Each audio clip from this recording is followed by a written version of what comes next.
सुकरात ने 70 वर्ष की उम्र तक साहित्य लिखा है और पिकासो ऐसा चित्रकार हुआ जो 90 वर्ष की उम्र तक जीवंत चित्र बनाते रहा। उसने कभी जिंदगी से हार नहीं मानी, उसने कभी शरीर से हार नहीं मानी। अरे शरीर हारता है तो हारे।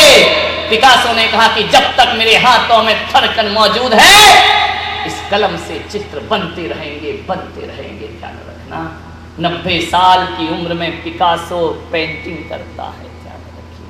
क्या सोचते हो क्या बुढ़ापा आ गया तुम कुछ ना कर पाएंगे? मदर टेरेसा भी जीवन के अंतिम पड़ाव में भारत रत्न के सम्मान से सम्मानित हो जाया करती है। मान्यवर, ऐसा कुछ नहीं है कि आपका समय बीत गया, आपका जमाना बीत गया, आप अतीत में मत जियो। हर बुजुर्ग बहुत कुछ कर सकता है और आप चाहते हो कि बुढ़ापे में तंज की जिंदगी ना जीना पड़े। बुढ़ापे में कभी आराम मत करना, जितना हो सके उससे ज्यादा काम करने का प्रयास करना, भाग दौड़ करने का। आराम करोगे बेवक्त बीमार हो जाओगे। ध्यान रखिए। एक्सरसाइज करो, प्राणायाम करो, योगा करो, सुबह सुबह घूमने जाओ। बुढ़ापे को अपने ऊपर हावी मत होने दीजिए, वरना नरक हो जाएगी तुम्हारी जिंदगी। ध्यान रखना। जवान बने रहिए, हमेशा प्रसन्न रहिए। करो बुढ़ापे में व्यर्थ का जीवन क्यों जीना? हम लाचार हैं क्या? हम अपाहिज हैं क्या? इन शरीर में ताकत रखिए। तुम्हें मालूम है 80 साल का संत भी पैदल चलने की ताकत रखता है। आज दादाजी को आप देखिए, हमारे बाबा जी को, इस उम्र में मैं चलने में थक जाऊं लेकिन ये चलने में कभी नहीं थका करते हैं। इस उम्र में 24 घंटे में एक बार अन्न जल लेना और इस उम्र में भी एक जवान साधु के साथ बराबर चलना। ध्यान रखना, ये बुढ़ापा कभी लाचार नहीं हो सकता। अच्छे अच्छे जवान जिनसे शक्ति और ताकत की भीख मांगते रहते हैं। धन्यवाद। जीवन बनाओ। एक भी दांत नहीं टूटा है अभी इनका। चौके में भुट्टा दो तो आराम से खा लेंगे, चने खा लेंगे और अपने ताराचंद्र को देखो। बड़ी स्टाइल से चाइना की दीवार टूटी, आधी इधर की आधी इधर की। विचार करिए, सोच। मुझे चश्मा लगता है, इन्हें चश्मा नहीं लगता है, दिखाया है। मान्यवर ध्यान रखिए। जवान रहिए, 24 घंटे स्फूर्ति होना चाहिए हमारे जीवन में। आलस सा जीवन, मरे मरे सा जीवन, मुंह लटकाया जीवन। अरे जिंदगी जिंदा दिली का नाम है, मुर्दा दिल क्या खाक जिया करते। जिंदा दिली के साथ जियो, ये बुढ़ापा भी तुम्हारे लिए स्वर्ग बन जाएगा। वरना बुढ़ापा तो 90% लोगों का नरक ही बन करके जिया करता है। स्वर्ग बनाइए, बुढ़ापे को सार्थक करिए। अंतिम पन है, इसके बाद कुछ नहीं आएगा, इसके बाद मौत आएगी और हमें दुनिया से विदा होना पड़े। अध्यात्म की ताकत, धर्म ध्यान में मन लगाओ। दादाजी का मन धर्म ध्यान में कम लगता है। एक दादाजी से मैंने बोला तुम मंदिर नहीं आते हो? बोले महाराज मंदिर दूर है, आंखों को दिखाई नहीं देता है। मैंने कहा आंखों को नहीं दिखता? बोले नहीं दिखता, शाम को टीवी बहुत अच्छे से दिखाई देता है, मंदिर दिखाई नहीं देता, इतना बड़ा बना है, अरे टीवी दिखाई दे रहा। आप सोचिए, मैंने कहा प्रवचन क्यों नहीं सुनते? बोले कानों को सुनाई नहीं देता है और बीच बाजार में एक का सिक्का गिर जाए तो कन्वर की प्रवचन की झनकार सुनाई नहीं देती, लेकिन सिक्के की टनकार सुनाई। सोचना है आपको।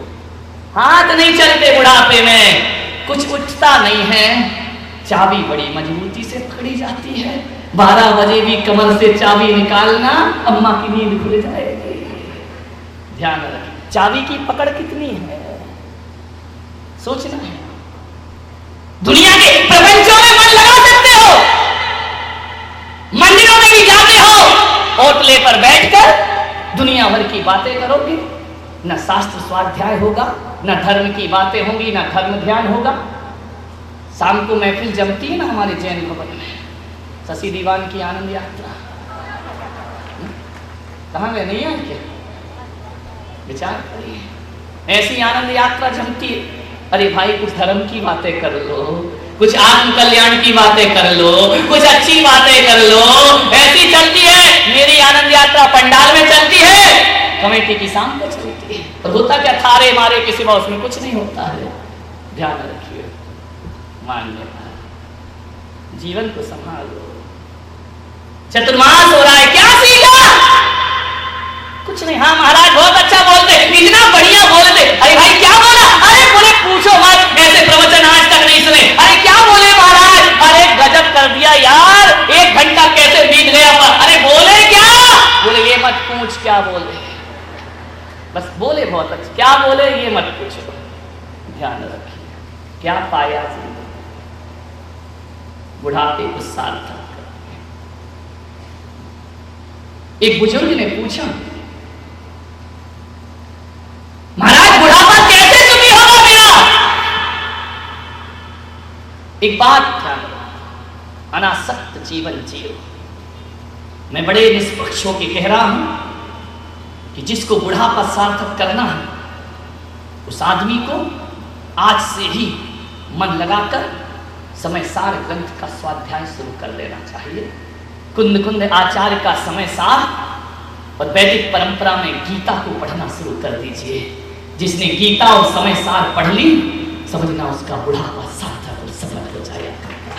कोई दवाई नहीं है ऐसी, ना एलोपैथिक है, ना होम्योपैथिक है। ध्यान रखना, ना नेचुरोपैथी है, कहीं भी चले जाइए।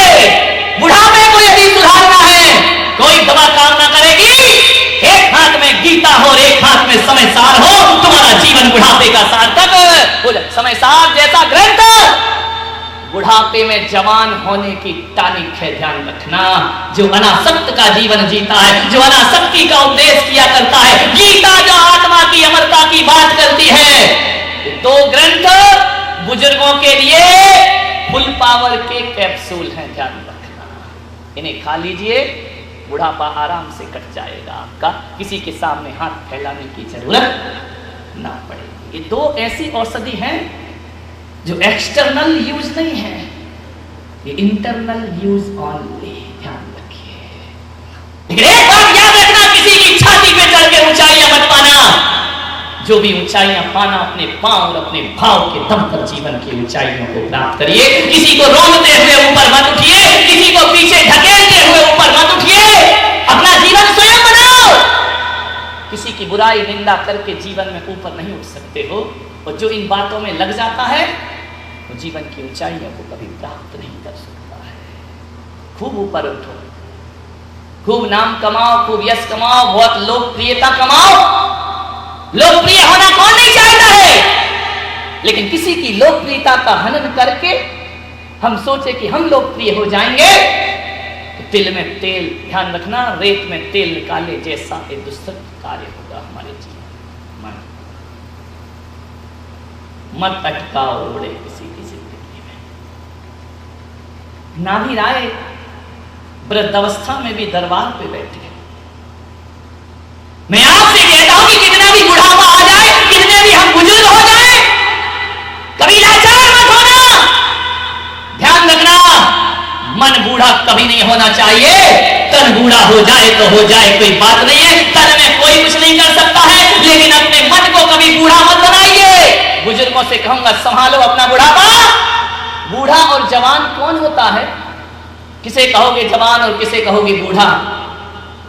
मान्यवर, जो व्यक्ति ये कहता है कि मेरा जमाना चला गया, मेरा समय चला गया, मैं कुछ नहीं कर सकता, समझना वो बूढ़ा हो गया है। और जो कहता है मेरा जमाना कल भी था, मेरा जमाना आज भी है और मेरा जमाना हमेशा रहेगा, वो जवान हुआ करता है। ध्यान रखिए, आपसे एक ही मेरा निवेदन है, जो ये नहीं कहता है कि मेरे दिन चले गए, मेरा समय चला गया, मेरे जीवन गुजर गया, नहीं बाबा, 80 साल का बूढ़ा भी यदि कहता है मेरा जमाना कभी नहीं जा सकता, मैं उस 80 साल के बूढ़े को जवान मानूंगा। और 21 साल का जवान कहता है मुझसे एक काम नहीं होगा, मैं 21 साल में भी उसे बूढ़ा मानने को तैयार हो जाता। बड़ों को बड़ा नहीं समझती, छोटों को छोटा नहीं समझती, बड़ी बेरुखी से बात किया करती है। बहुत दुखी हूं महाराज, जब से ये बहू आई है मेरे जीवन में नरक हो गया। मैंने कहा और मम्मा जी बेटियां कैसी हैं? अरे बेटियां, अरे क्या बताऊं महाराज, क्या किस्मत लेकर आई हूं मैं, क्या पुण्य कमाए थे किस जन्म में। मैंने कहा क्यों, क्या हुआ? बोले ऐसे कंवर साहब मिले हैं, ऐसे कंवर साहब मिले हैं। मैंने कहा कैसे मिले हैं? अरे हीरा है हीरा। मैंने कहा कैसा हीरा? बोले बेटी को उठने तक नहीं देता, चाय बना के दे देता है, और जो बेटी कहती है वही करता है। कौन से जन्म में मैंने ऐसे पुण्य कि ये दोहरे मापदंड। बहू को कहती है किस्सों के समय पे नहीं उठती, वो दमाद से कहती दमाद हीरा है। बेटी की जुबान पे बात नहीं आती और कंवर साहब पूरा कर दिया करते। पिक्चर दिखाने ले जाते हैं, घुमाने ले जाते हैं, बाहर खिलाने ले जाते हैं। तर गई महाराज बेटियों की तरफ से तो मैं, ध्यान रखना तू तर नहीं गई, तू मर गई, ध्यान रखना। विचार ये स्थिति हमारे घरों की। बहू के लिए उसी चीज पर पाबंदी और बेटी के लिए उसी चीज की शिक्षा। ये दोहरे मापदंड नहीं चलेंगे, ध्यान रखिए। निवेदन है मेरा, मैं ससुर से और सासुओं से निवेदन कर रहा हूं, दोहरे मापदंड मत रखिए। एक जानते हो, एक महिला मंदिर आई, अम्मा जी रास्ते में मिली, नमोस्तु महाराज, प्रणाम प्रणाम। उनका अम्मा जी बड़ी खुश दिख रही है। बोले बहुत खुश हूं महाराज। मैंने कहा क्यों? मैंने कहा कितने बच्चे हैं तुम्हारे? बोले 4 बेटियां हैं। 4 बेटियां? सुखी है? सुखी तो क्यों नहीं रहेंगी? जब मैंने उनकी शादी की थी ना, तो महाराज क्या बताऊं तुम्हें, मेरा भी दिमाग ऐसा चला। मैंने कहा अपनी लड़कियों की शादी वहां करूंगी जिस घर में सास नहीं है, और सास नहीं है तो हुकूमत अपने हाथ में। इतनी मैंने कहा 4 मिल गए, ऐसे हमारे 4 मिल गए, राम लक्ष्मण भरत शत्रुघ्न से। सास नहीं है उस घर में। इतना राज करती हैं हमारी बेटियां, जो कहो वो होता है। तो मैंने कहा अम्मा जी और कोई कमी जिंदगी में? बोले एक कमी है। मैंने कहा क्या? बोले जो हमारा लड़का है ना। मैंने कहा हाँ। बोले 35 साल का हो गया। समझ गए क्या? ऐसी बातें आपको डायरेक्ट समझ में आती है। बोले 35 साल का हो गया महाराज। तो मैंने कहा हो गई नहीं। अरे बोले ऐसा नहीं, अभी तक कुंवारा बैठा है, शादी नहीं हो रही उसकी, बस एक तकलीफ है। मैंने कहा अम्मा जी लड़की देखने वाले नहीं आते क्या? बोले बहुत आते हैं, रिश्ते तो इतने आ रहे, लाइन लगी है। जो आता है लड़के को देखता है, घर जाता है, कहता जवाब देंगे, आज तक जवाब ही लौट के नहीं आता है। हम इंतजार ही करते हैं, कुंडली भी मिल जाती है, लेकिन शादी नहीं हो रही है। मैंने कहा अम्मा जी नहीं होगी। बोले क्यों, कोई शनि की दशा लगी है क्या? मैंने कहा दशा नहीं लगी, दशा बैठी है। बोले मतलब क्या है? मैंने कहा तूने 3 बेटियों के लिए संकल्प लिया था ना कि जिस घर में सास ना हो वहां दूंगी, तो और बेटी वाले भी तो हैं। मैंने कहा जब तक तू रहेगी लड़का कुंवारा रहेगा, ध्यान रखना। और जिस दिन तो दुनिया से चली जाएगी उस दिन लड़के के फेरे लग जाएंगे।